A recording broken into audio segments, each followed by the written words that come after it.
I hurt. What should we frickin' do? I don't frickin' know.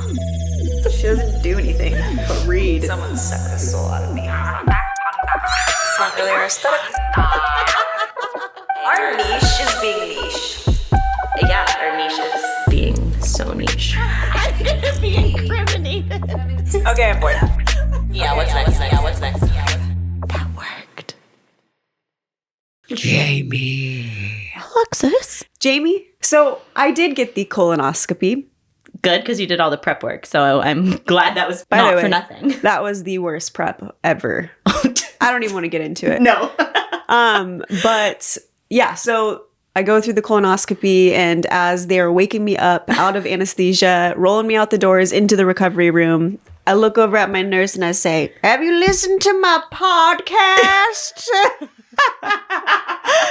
Which I hadn't even spoken to them about this prior. Have you listened to my podcast? Wait, what did she say? I think she said something, "Oh no, I didn't know about it." She's like, you're not actually famous. You're not or famous. popular yet. No. But yeah, so the results came back and I'm just delusional. And you're just perfectly fine. Perfectly fine other According than to- what I've known, celiac disease. So yeah, it's all been in my head and that's that. And so that's that. Let's move on because literally I'm just crazy apparently. In other news, we've been watching Traitors.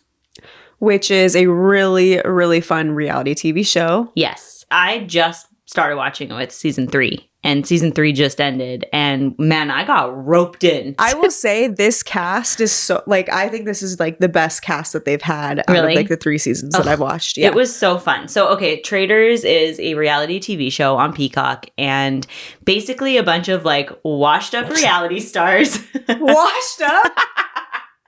Oh my God. Or D-list reality stars? What do we call them? Okay. Whoa. Coming for my people. Are these your people? You don't even like reality TV. I know. I know. Well, yeah, they're reality TV stars. I wouldn't say washed up. They're more like I mean, it's in the past. yeah, that's So there's like a up. lot of like Survivor reality TV stars, Real people from like Housewives. Big Brother. Vanderpump Rules. Yeah. And Yeah. then but there's also people that are still on reality TV, let me just say. Okay, well, in my opinion, those aren't like real celebrities. Those are I guess those would be considered like D-list. Yeah, no, there's definitely levels, and I think that they're D-list. Okay, anyway, fucking moving C-list? forward. What are the lists? Oh, we should look this up. Yeah, I don't know what the lists Wait, are. I'm gonna look it up real In quick. my opinion, they're D-list. Okay, I don't know if this is true, but A-list celebrities are like the most famous. It's like your 70-year-old grandpa could potentially recognize the name or face. All right, George Clooney. Yeah, Brad Pitt, like those, Angelina Jolie, those Yeah. are gonna be A-list, as we know. B-list, your parents may have heard of them. So movie stars, musicians, and TV people. C-list is like TV main cast. People under 40 will recognize them. And D-list is reality TV people. You were right. Yes! Yeah, it's like Look The at me. Bachelor, Too Hot to Handle. Yeah. And then I guess there's a Z-list. Oh. It's like TikTok, YouTube, and internet. And what are we? They don't even go to E. They're like bottom of the barrel. There's like 20 other letters of the alphabet, but you're straight to Z. Yeah, what would we be? We're not even Z. We're past No, Z. If there's we're another like, letter. Now I know my ABCs. That's us. Okay, anyway. Traitors.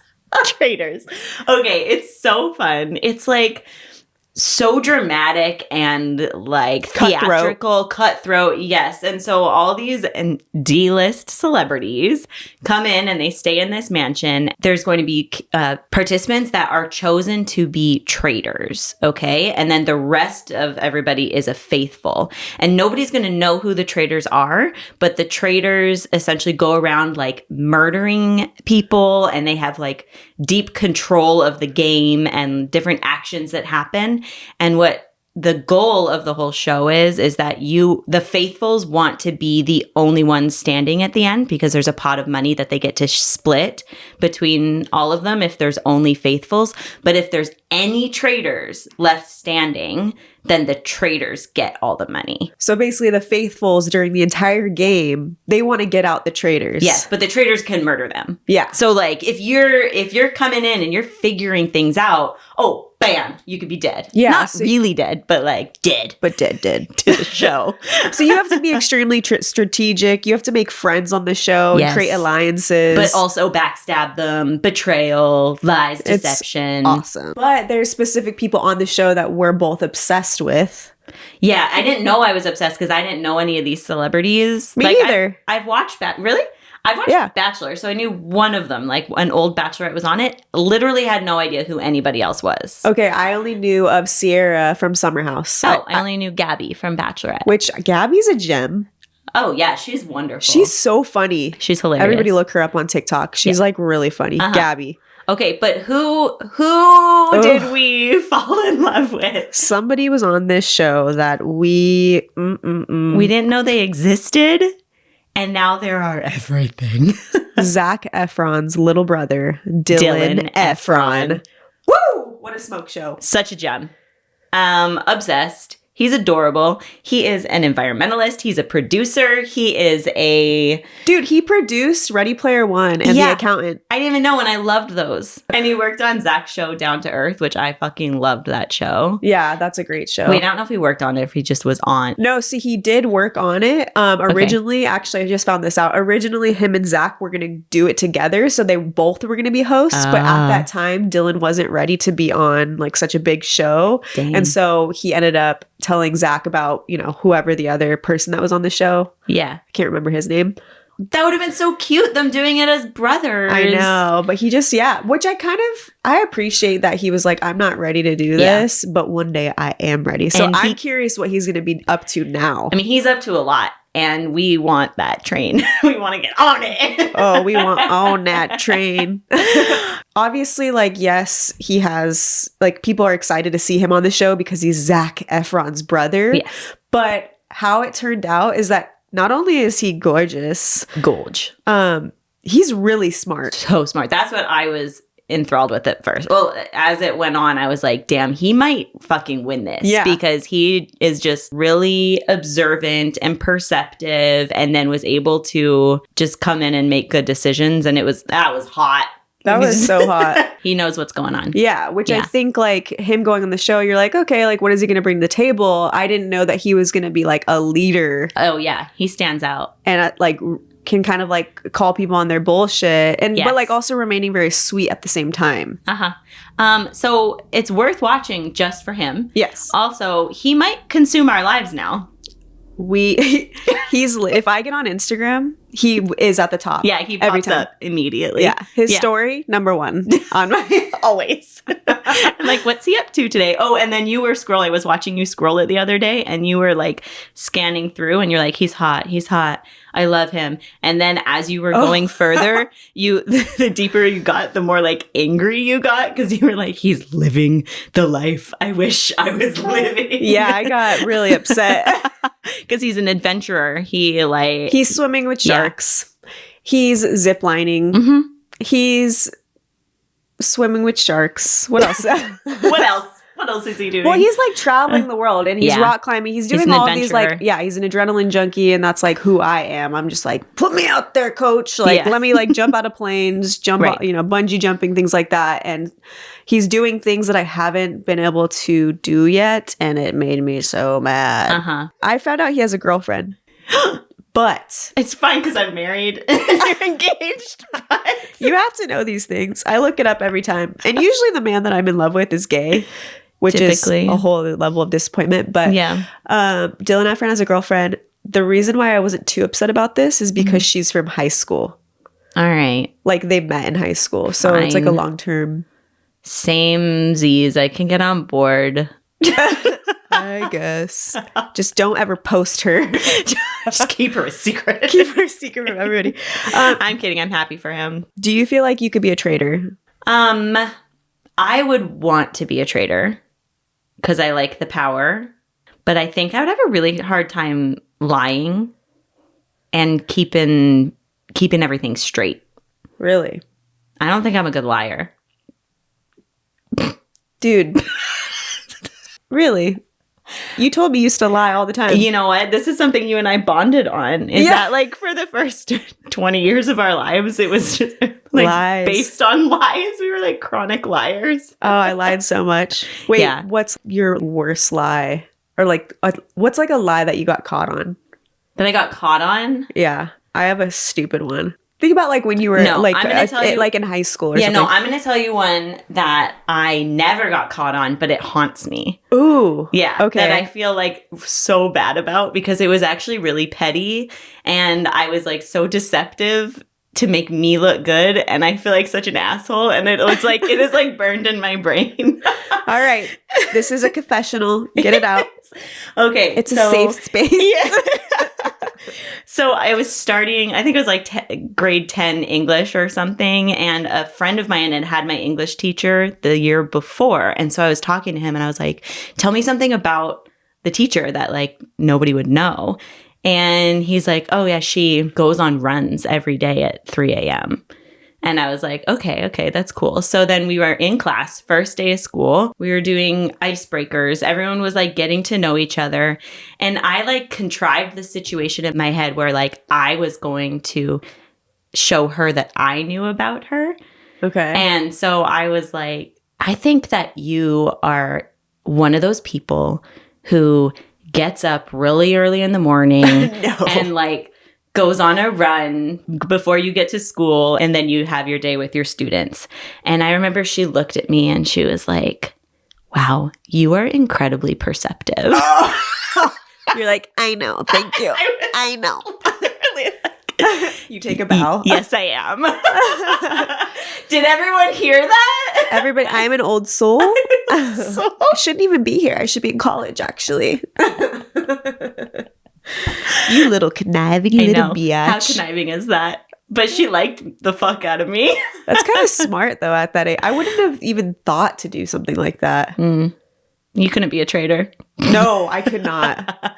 Okay, tell me a lie that either you got caught in or is haunting you. Okay, let me just say, and I should have this conversation with my dad because we could laugh about it now.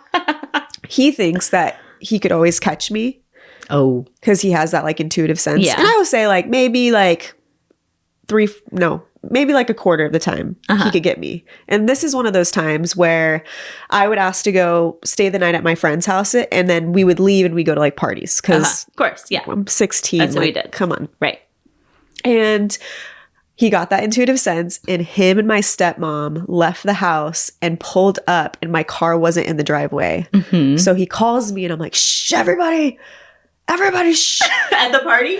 Everybody shut up? Like in oh, the yeah. Okay, I got you. Sorry, I wasn't tracking. And so I answer, I'm like, hey, Dad, you know, whatever. And he's like, hey, how's everything going? I'm like, oh my gosh, it's great. We're having a really good time. And he's like, okay, I just want to check in because I didn't get to meet the mom. Can you put her on the phone? And I was like, yeah. So I like kind of act like I'm going to go get her. And I'm like, Dad, I don't know what's going on. She's in the bathroom crying. Oh my God. He's like, really? She's crying? I'm like, yeah, I don't know. I can I call you back? Because at that point in my head, I'm like, okay, if she's crying in the bathroom, I have 5 minutes to get back to the house and then get her on the phone. Like I had the plan in my head already because I'm a quick thinker like that. You couldn't have like made somebody pretend to be. No, because No. my dad's too smart. Okay. And he's like, that's interesting because your car's not in the driveway. And I was like, what? What do you mean? What? Yes, it is. And at that point, I knew that it was over. But if I could have kept lying, You would have just found ways to continue. loopholes. But he got you. He did. He got me really good. Damn, Dad. I didn't ever sneak out because my dad's a really light sleeper. And then we also had dogs that would bark if like you open the door. So he lucked out there because I definitely would have snuck out. Mm-hmm. I always wanted to sneak out. I didn't really. I would at like friends' houses. Yeah. And then we would go burn fun. Barbie dolls Burn them. in the alley. So sad. I had this Mormon friend and we would sneak out of her house and we like ring people's doorbells and then we'd go burn Barbie dolls. What the fuck? You never did that? No. No, don't act. That's Burning Barbie dolls? Yeah. Why? I don't know. I thought that was just like a thing everybody did. No, we like TP'd houses and like did mean prank calls and made stupid ass videos in the middle of the night, but we didn't burn Barbie dolls. You wild child. Well, anyway, I don't feel like I could be a traitor.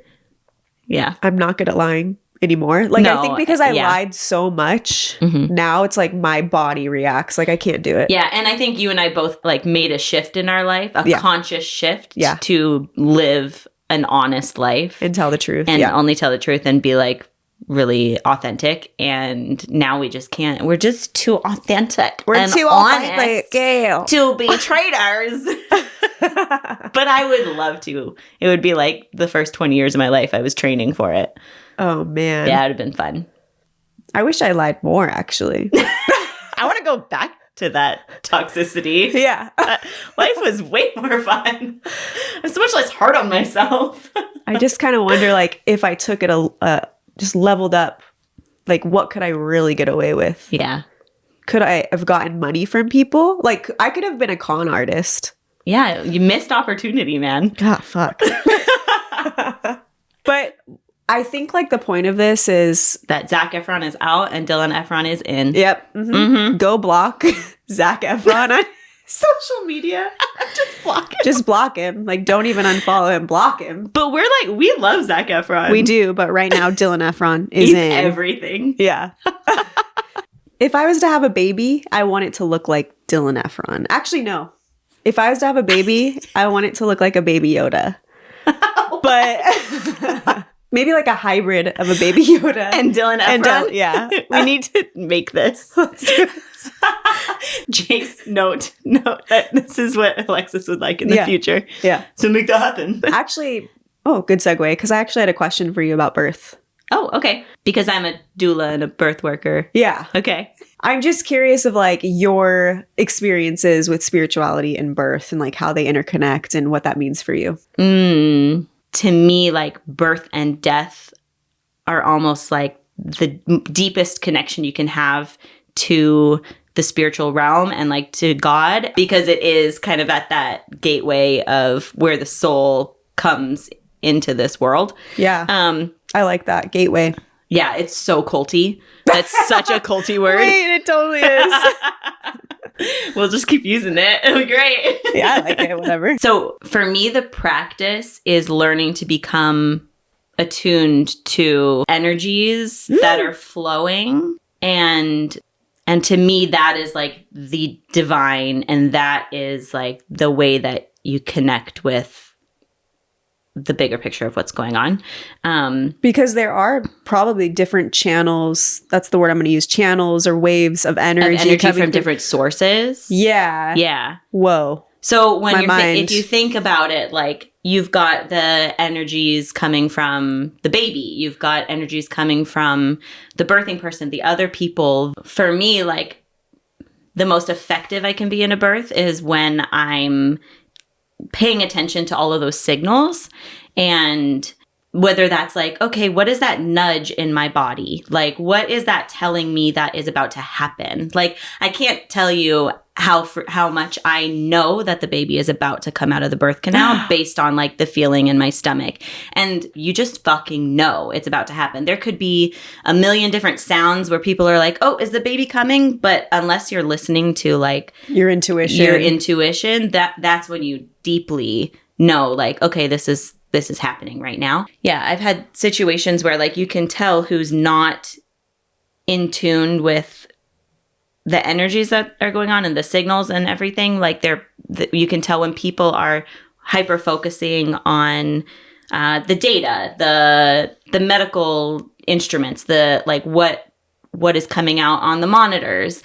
And so frequently I see healthcare professionals like focusing on those, and they're missing the answer that's actually just lying in the person.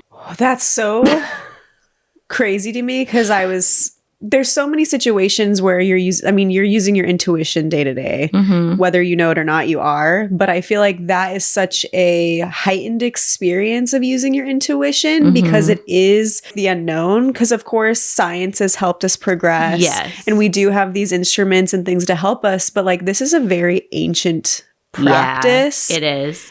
That you don't technically need all that stuff. No, and like I will never say that I don't like believe in the science of or in the progression of birth medically. Like I think we've gained so much by being able to tap into the medical, but we've also lost so much of that ancient wisdom by only relying on the medical.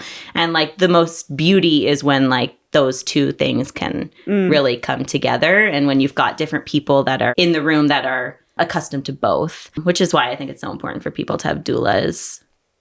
Get yourself a Get doula, yourself girl. a doula. Yeah, because they're just trained in a different way and they're paying attention to you.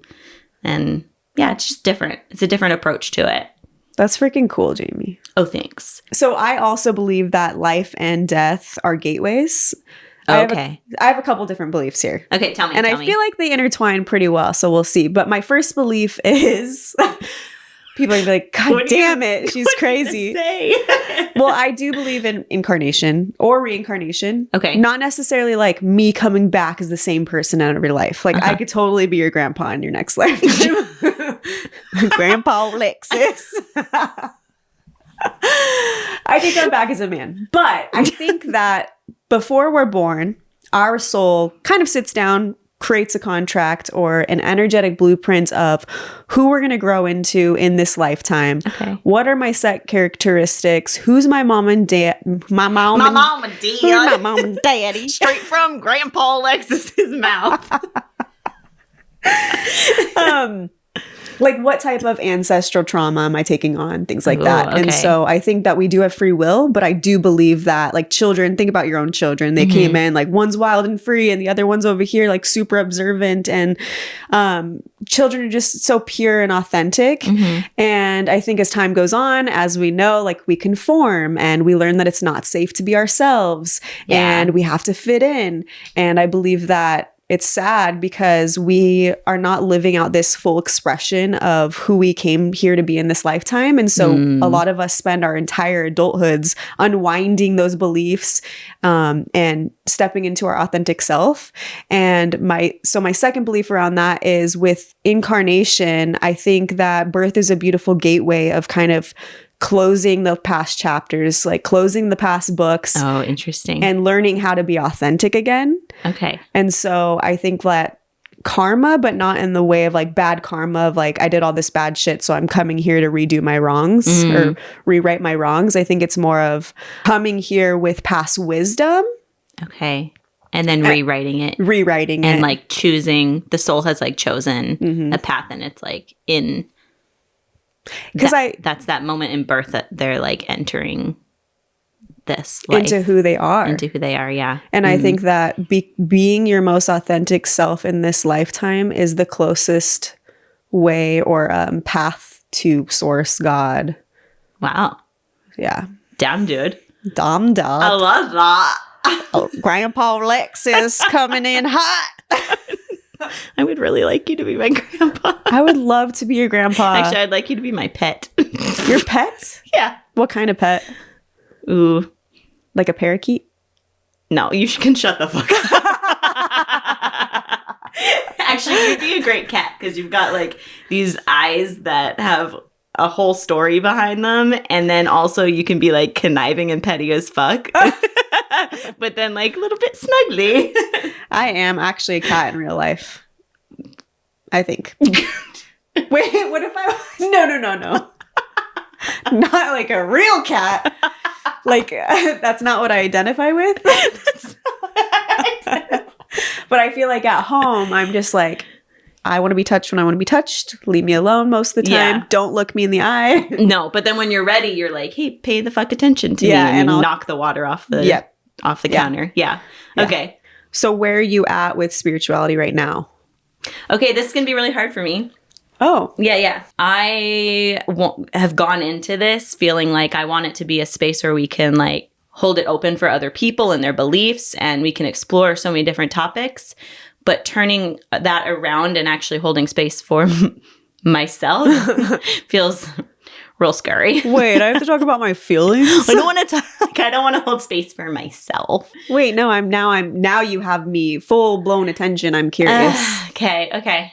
I didn't have like a solid foundation in my family of spirituality. So I kind of was always seeking some form of like spirituality and answer. And I found that I connected deeply with Christianity, and mostly because I think it was just who I was involved with. And then that was my first exposure. How old were you? Probably around like 10 to 12, somewhere between like 8 and 12. Okay. So yeah, it depends on like your peers and. Yeah. I think like I connected to the idea of having like a relational, active, spiritual presence in my life. And I do think that there's a lot of spiritual ancient wisdom in the Bible. And I found that throughout my adulthood. Like I continued on down that path for a long time, but I've always been like 1 foot in, 1 foot out with the church. I don't like rules, first of all. And there's so much like logically that I can't connect with and I can't get behind in organized religion. But I was never willing to like fully be separated from it because I was like latching on to community and God and like spiritual practice. I think we have different language in different modalities that lead to some of the same ideas. And I think there's so much to be learned by like studying different religions, studying different practices, holding space for what other people are experiencing. I've removed myself from a lot of the like church community in the past couple of years, but I have found as I've been a birth worker that I am most deeply connected to God when I'm in the birth space or working with pregnant women or like at that precipice of the beginning of life. And so I have like latched. I find so much of my spiritual connection and practice and self in those moments of birth. So what's happening right now is I've really taken steps back from birth. And I am like in the last year deeply devoid of my spiritual like practice and connection and relationship with God. And wait, hold on. Why are you backing up from birth? And because I'm tired. Whatever. No, I'm just like diving into different things, and I just was in it for a while, and I'm feeling like I want to spend more time with my kids. I'm not loving being on call. It's just all kind of the logistics of it. And I love going to births. Like I've had these crazy energetic spiritual experiences that I'm like so afraid to let go of. And I'm like, how am I going to keep that up in my life without this means? Or there's always doubt in my brain like, oh, that was my calling. Right. And am I like abandoning my calling? Completely understand. Am I like turning from God because I'm like, oh no, I don't want to do that. But I think like it's powerful to listen to yourself and your body and where there's tension and ask like, am I supposed to be pushing through this or is the resistance there because I need to pull back and I'm just having a hard time letting go? That's actually one of the hardest things I work through. I don't know about you. But, no, for sure. And I think that like in this day and age and society kind of teaches you to like keep moving forward and keep setting goals and like stick to the plan and be consistent. Don't give up. And so that's like ingrained in us. And that's something that like really stuck with me, especially when I started same thing. Like it was probably a year, 2 years where I started trickling out of like the spiritual industry. And I was like, wait, I thought I found my purpose, my calling. Yeah. And now it's just going away. Like what? I want to go back, but that door just like slammed shut in my face. The lights went out and I was wriggling the door and I'm like, let me in. Wow. And I think that happens with so many people and we're like scared of the unknown. That's so fascinating. Okay, as you were saying that, I feel like that's cool. The door slammed and you were trying to be let back in. I feel like my door has closed and I like, almost like Alice as she's going through the world, like she closes the door and then she opens a little one and she's like, but can I still look through this hole? Wait, that's so cute. For those who don't know, I love Alice Through the Looking Glass. I love the literature and the movie. Oh I'm my a God, big that's Alice so nerd. cute. So moving on. Moving on. I really, really want to talk about numerology. Yes. It's something that I've had an interest in for many, many years, but it's popping up in my life right now, and I keep shoving it down people's throats. Yeah, let's do it. Let's talk about it. Okay, cool. Tell me what it is. Tell me what numerology is and like how it's used, and give us a little background, because I don't really know anything. Okay. So you know what the Pythagorean theory is? I mean, I did when I was 14. Yeah. Don't ask me what it is, but you know what it is, right? It's in the brain. Okay, so Pythagoras, he's a real guy. Yes. And back in like the 500s BC, let's say 530 BC, he was a mathematician. Okay. He was a philosopher. He was the girl's girl. And I say that he was because he was a mystic. Why is that a girl's girl? Because when I originally think of the Pythagorean theory, I'm just like, boring. But when I think about what he's done and what his beliefs around numerology is, yeah, he's a girl's girl. He was the original women for STEM. Dope. I can get on board. Love it. Love him. So his beliefs during that time was that numbers hold vibration or frequency that gives us insight and meaning into our lives and into the universe. And I find it really cool because he basically said that each letter of the alphabet corresponds with a specific number, and each number has a unique vibration or frequency that basically tells us about our characteristics, about our personal destinies, about our love and our career and it can go on and on and on. Here's what the like little skeptic in me, like the zingers that come off. How does that cross language barrier and like different alphabets, different letter systems? It just fucking does. Just fucking does, Just man. fucking does. That's a really good question. Thank you.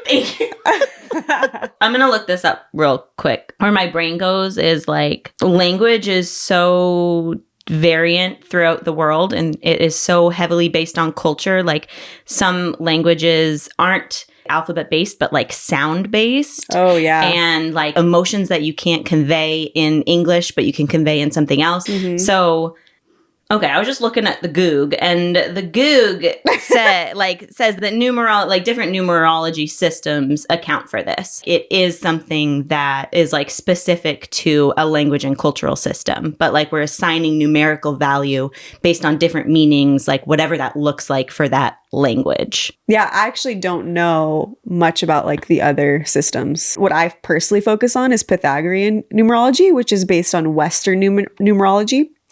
And like Western language systems. Exactly. Yeah. So it's focusing more on like the English alphabet. That's fascinating to me. Yeah. And I probably will study this when I go home. I love it. It makes sense to me.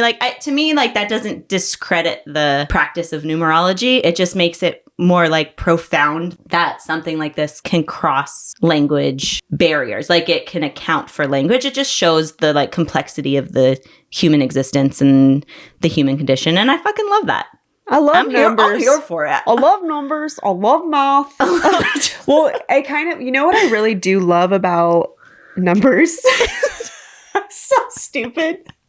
Because Pythagoras or like even Galileo or there's like other greats that have said that math is the basis of the universe. Okay. Which if you really think about nature and science that we found is that we can find different geometric shapes in math in leaves and the trees and flowers and snowflakes and honeycombs. I mean, man, these bees are creating perfect hexagonal shapes. Math is like sprinkled through the depths of science. So like why wouldn't it also be this connection to like the universe and a deeper connection into the earth? Like it's all fucking connected. Dope as shit. This kind of makes me think of what we were talking about earlier with where we find answers into God and the universe. And like for me, I am so spoken to through the natural sciences and things that like logically make sense. And when I consume this kind of information, like my first instinct is to be skeptical of things that are human. But if I can dig deeper and see like a really deep connection into science and math and the earth, then I can get on board with that as being mystical and divine. No, I find that really interesting because I think a lot of the people that are very logical and can't see you know, the mystic part of the universe or whatever you want to call it. Yeah. They can describe our human brains rationalizing and finding, you know, meaning or purpose or math or whatever we want in anything. I think it's really cool that you can bridge both worlds. Mm-hmm. I am really cool. And my brain... I am very smart. Or delusional. I don't know. Whatever. I just think there's so many different ways of looking at this stuff, and I just want to fucking explore all of it with like openly and still logically. Practical but spiritual. Yeah. That's my motto. Oh. Okay, all right. So why do we want to talk about numerology? What do you bring into me today? We've gotten like the basics. So something I've been thinking a lot about lately is the power of names. Okay. And what I love about numerology is you could, of course, get your life path number and different numbers from your specific birth date, but you can also get it from your name because, like I said, each letter in the alphabet corresponds to a specific number. Okay, so your birthday is May 16th, 1990. Don't give everybody all my fucking information. Her social security. Although it's coming up, so send gifts. Send gifts. So that's your birthday. So if we were to break down your birth date and add all the numbers together in a specific way, we're going to figure out your life path number, which is your life path for everybody that wants to know. You can go to Felicia Bender's website and she has a calculator so you don't have to do math because ew. We'll put, yeah, she does it for you. So your life path is basically your life's theme and purpose and what you're growing into. Okay. It's one of your core numbers.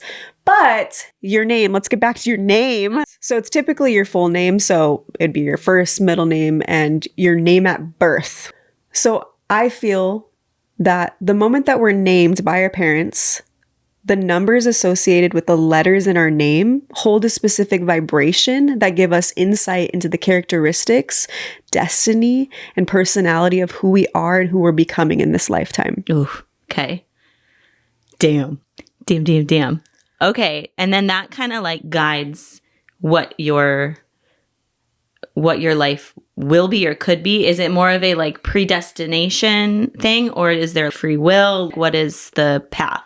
How does that work in someone's life? How I see it is like these numbers, these vibrations are embedded into our DNA, and so we have potential within the numbers. So let's say like my personality number is 1. Your personality number is 5. 1 is like it's leadership, it's initiative, it's being bold, it's making shit happen. Okay. 5 is all about freedom. Like that's your, you know? Yeah, I fucking love freedom. Yeah. So I think that like we have these characteristics and this personality, like it's embedded in us, but I also think there's a potential to live into it. Yes. Okay. So basically with a numerologist, a trained numerologist, you would give them your full name at birth. Yeah. You would give them your birthday, and then they would do their magic, and they would give you, I mean, gosh, they could do your life path. They can do your soul urge number, your destiny number, your heart's desire. I mean, it is so complex. It's not just one number. Like you are made up of, you are math. No, that's fascinating. Thanks for explaining it to me because I didn't understand. You're welcome. Yeah, you're welcome. I feel smarter now. Okay, but can we talk a little bit more about names? Because you and I knew we wanted to talk about numerology, but then coincidentally both picked up this book, Addie LaRue, which has been sitting on our bedside tables for like 2 years now. And then we just randomly decided to pick it up. And a common theme throughout this book is the importance and significance of a name. And so you and I have just been nerding the fuck out on it. Yeah. And I really want to like dive into that right now. Let's fucking do it. But okay, little background about Invisible Life of Addie LaRue. Basically, without giving away too many spoilers, she makes a deal with a demon of the night to like have a free life. And what he does is essentially curses her to where nobody will ever remember her as soon as they walk away from her or as soon as there's like a break in their connection. And then part of this curse is that she can't say her name because she's essentially an invisible person and not like physically invisible, but invisible to connection. And she can't say her name and nobody else can say her name. And It's just wild, like experiencing it with her and the things that this beautiful poetic author writes about how important a fucking name is. One of the things that I really loved in this book is the description of how a name is said. Mm-hmm. And so she kind of describes it like tasting somebody's name and like kind of moving a grape around in your mouth. Or it's like a sip of sweet wine and sloshing it around in your mouth. Like a full experience. Yeah. Consuming somebody's name. And I was kind of laughing because I was like as I was reading, I was like, Jamie. And I didn't really I just laughed at myself because I'm like, okay, I don't really feel anything. Jamie. Said it a few times, but then I wanted to try it again before we started recording, and I did feel something, and I think that we all have access to that. I don't know if you're like this, but if I say my own name, I feel kind of cringy. Like I feel like, like if you're at a coffee shop, they're like, name please, and I'm like, Alexis. I just, every time it feels weird to me. It does. No, saying my name feels so fucking weird to me too. And there was probably a significant part of my life where I didn't like my name either. And now I'm just kind of neutral about it. It's like I've accepted it. But as I say it, Jamie, that feels stupid. Wait, people, you have to tell us if you feel the same way. Yeah, we I want to know if this is a universal statement. Do we all just hate our names? But I wonder if we're thinking about the vibration of our names, is there also, if we don't like saying our name, is there a piece of ourselves? Our experience with our names, is that a reflection of our experience with ourselves? Oh, profound. Maybe. I don't know. That's what it feels like to me. That's what it feels like to me too. Because when I say it, it's just so feels weird. I want us all to really pause when we meet people and sink in with their name. Yeah. And accept your name. Sit with your Ooh. Sit with your name. Sit with your name. Look in the fucking mirror and say your name. Say it, bitch. Say it, bitch. And see if you like yourself more. And also tell us if it's hard for you to say your name. Yeah, I'm going to do it. Yeah, I want to feel good with my name and comfortable with it. I wonder if we really took the time when we meet people, because there's so many times where I meet somebody 3 times and I'm like, sorry, what's your name again? I'm so bad at names. But what if I took the time to taste the name or experience? I know that sounds weird, but it's like slowing down and experiencing their name and sitting with the vibration of their name would make us feel more connected. Yeah. And that I would remember them. I really feel like there's something there. I think there's something there too. It feels so fucked up. We just go through life not remembering people's names or their faces the time, or anything about them. Yeah. Basically, we wanted to convince you to read Invisible Life of Addie LaRue when it's the right moment.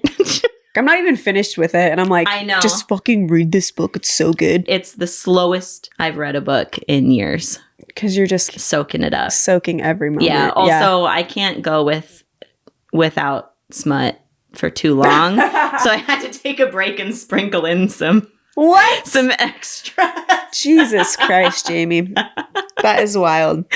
But okay, so with numerology, a really good place for people to start is you can go to Felicia Bender's website. Link it in the show notes. Yeah, we'll put the link in the show notes where you can put in figure out your personal year, which is really cool. It's rooted in the idea that the year has a specific vibrational energy that influences our experiences and growth. Basically, all you need is your birth date. So for me, August 19th. For you, May 16th. You pop it in, it generates, and it tells you a little snippet about your personal year.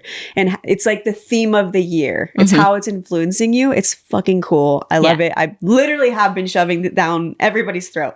KY, tell me more. Okay, I'm just going to go down the line real quick. So, cool. Personal year number 1, it's all about new beginnings. You're starting a new project. You're getting on with your life. Like you're beginning anew. And by the way, I'm taking this from the website. This is not mine. Yes. Okay. Year 2, a lot of attention on relationships, romantic, friends, siblings, business, teamwork, team projects. It's a lot about relationships. So it turns out I didn't know about this personal year thing until a couple weeks ago when you told me about it. And I was in my personal 2 year last year. Yeah. And I was really diving into friendships and building community and friendships. And I felt it all year long. And I was so cognitively aware that it was happening in the moment, and it felt wild. So then to go back and be like, oh, fuck, that was what it was is really dope. And then we'll get into personal year 3, but we had already had conversations about what my year would look like this year, and then looked at my personal year, and it aligned. So, well, it's just validation. Yeah. And and I love talking about this a few months in, because I feel like there is a period where we're still feeling the effects of last year, and we're integrating now into our new personal year. Yeah. Okay, go on. 3. 3, which is what you're in, is a very creative and inspirational energy. It's new projects. Like, you have all this enthusiasm to just move forward and be creative. Like, it's a cool year. Yeah. The 4th year is a focus on work, discipline, enhancing your security for the future. It's very practical. Okay. Year 5 is... it's expressing like your sense of freedom. There's new opportunities, and there's this inner push to like do something, anything, as long as it's new. Okay. It's really fun. That's a cool year too. Year 6, it's brings attention to domestic affairs and your family related responsibilities. So it's a year of home and harmony and responsibility. And then year 7, it's I remember this year, by the way. Okay. That's a crazy year. It's a very introspective year. I would say it's a very spiritual year. You're understanding more about your spiritual nature. Like, you tend to be more of like a hermit and spending time alone and analyzing everything. That's a really fascinating year. Probably hurts a bit. Very very painful, but also I'm not joking. I think I spent that entire year alone. Like, you didn't see a single fucking person. No. Anyway, okay. So year 8, I'm almost done. Year 8 brings more energies to business and material accumulation. So you tend to achieve more things and bring in better financial conditions. That is some dope energy. And then year 9, which is what I'm in right now, this is so crazy because I thought year 9 consisted of something different than what it actually is. I thought it was just like a very like endings and wrapping things up. No, this year has a concern for the welfare of humanity. There's less prejudice and judgment. It's very philanthropic. There's a lot of humanitarianism. I can't say that word. Humanitarianism, which is so wild because have I not been saying all year? Yeah. All year I've been like, I'm going to help the dogs. All year. And it's March. It's March. Yeah. And I just read a book about war, and I was like, how can I help the veterans? The veterans are my people. My people. I was like, what do you mean you're people? You're not a vet. I've been thinking about like, how can I help humanity? Yeah. It's on my mind a lot. So yeah, year 1 through 9, you can find out your personal year on the website. We'll link it in the show notes. I think it's an amazing place to start. And I think it gives people a lot of validation of like, oh, okay, cool. I can do this. I can lean into it and trust that that's a good thing to lean into. Yes. Yeah. So if you just see me like scribbling on the sidelines, I'm just leaning into my creative year. Don't fucking bother me. I think it's, it's my relationship year was last year. I'm just going to be out here saving the world. You can focus on your fucking little drawings and paintings, and I'll be out here saving humanity. Okay. Listen, the creative year matters. I have one more thing to say about names. Okay. I looked this up last night because I was just curious. Yeah. And so I wanted to look up the meaning of our names. Oh, fun. Okay. And it made me laugh so hard. So my name, of course. Yeah. Alexis. It means defender or helper. Oh, of the vets and the dogs. Of the dog, yeah. Children. Wherever this year takes me, I will be saving so many people. Jane, do you know what your name means? I can't remember. I think I've looked it up before, but what is it? Okay. Jamie means he who supplants, which means replaces, which means to deceive, defraud, to take the place of something or someone. In the Bible, I don't have a church background, so I'm going to sound stupid. This means nothing to you. Got it. In Jeremiah 9:3-5, the Lord says, for every brother will utterly supplant, and every neighbor will walk with slander. So basically, Jamie. Am I a fucking liar? You're a liar. Oh. You're a deceiver. Don't trust Jamie. Don't trust me. Okay, but then I looked up in Urban Dictionary because Yeah, because that's actually what That's is real. Well, yeah. Yeah, it's more along the lines. Jamie, I mean, there's like a ton of it, you know, Yeah, no, I obviously, love but it. Jamie, she's the most genuine, loving person I've ever come across. I think that that's the one that I think there was also once that I saw like Queen. So, I mean, that's fine if you found that it's like deceiver, supplant, whatever, but like Queen and generous and genuine and amazing, those are actually the meanings I have found No, in that's my fair. name. Yeah. That's fair. Mine was the most amazing girl you'll ever meet.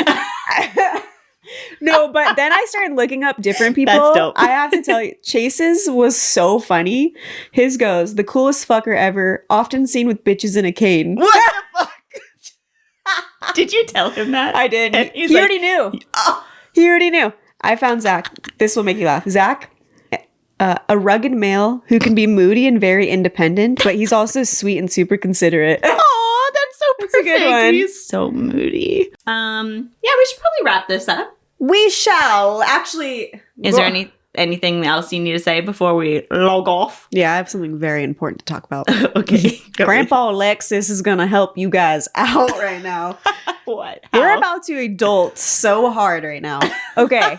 I just learned something and I've been meaning to tell people because I'm a people of the people. Yeah, you're saving the world right now. You're in your I'm in 9 my year. Yeah, I'm in my 9 year. I'm in my humanitarianism phase.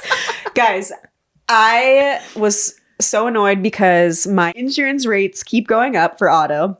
And I complained to the company because I don't understand why I'm paying a specific rate where all my peers are paying way lower than me. And they told me, well, it's because you have a speeding ticket on file from 2023. Well, and I that's said, justified.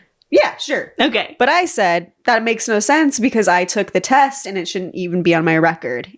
Okay. Well, this company didn't try to help me at all. They're like, well, fuckers. that sucks to suck. Like, it's still pulling up. So then I was like, well, fuck you guys. I'm going to get somebody new. So I find this insurance broker and she said, yeah, that actually happens a lot to people. Really? So if you get a ticket and even if you do the class and it gets off your record, insurance companies are still pulling it up and fucking people over. And so Not all I surprised. had to do was send the insurance company proof that I paid off this ticket and did the class and that it's not on my record. And they're like, okay, cool.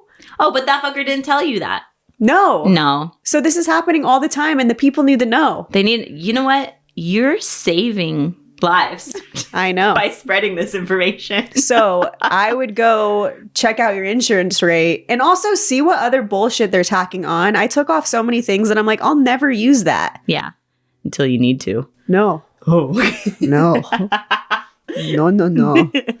On an unrelated note, highly recommend if you get a U-Haul, get the insurance. All right, guys, get your insurance for your U-Haul and also go talk to an insurance broker and see what kind of bullshit they're messing you up on. This is important, Jamie. Stop looking at me. No, like I know. that. I actually have a more important question for you. Okay. Okay. What could be more important than insurance? like definitely this. Okay. So we're gonna play a quick little game of fuck, marry, kill. Ooh. Except not kill. We're just because that could get us incriminated. We're gonna say fuck, marry, put in a death Like a sleep. coma? Yeah, something. We're just like like coma. whatever Snow White and Sleeping Beauty are in. Okay, You're like putting that a person in there. mythical You're one. not killing them. Yeah. Okay. Okay, so we're gonna go to Dylan Efron, Zac Efron, Timothy Chalamet. Oh, that's a good one. Oh my God, that's such a good one. Okay, who are you fucking? Who are you killing? And who are you fucking? Who are you marrying? It's nice to be appreciated. Shut up, Siri. But you're right. It is nice to be appreciated. That is so weird. Has that ever happened? I Yes. hope that comes up on the mic. Uh-huh. It's nice to be appreciated. That's so freaking We weird. need the self-love talk from Yeah. our technology. Yeah, who are you fucking? Who are you marrying? And who are you putting in a death-like sleep? Okay. Oh, it's rough. Fucking Zac Efron. Damn. Because he's super... It's Zac Efron. I know. How can you not?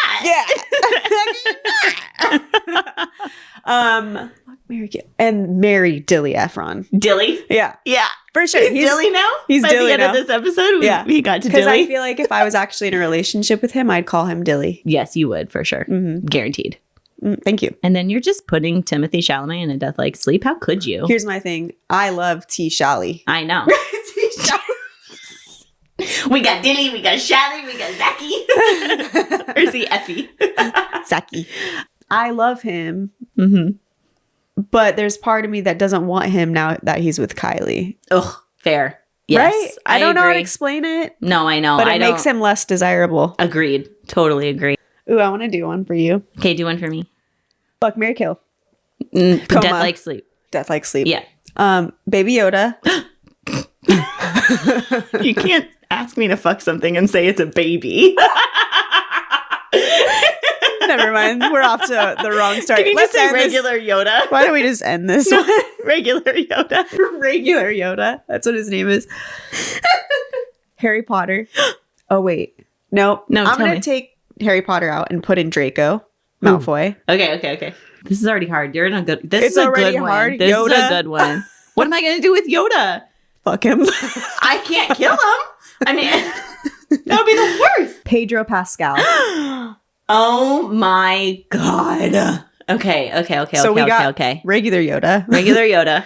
Draco Malfoy, Ugh. Pedro Pascal. All right. I'm fucking Draco.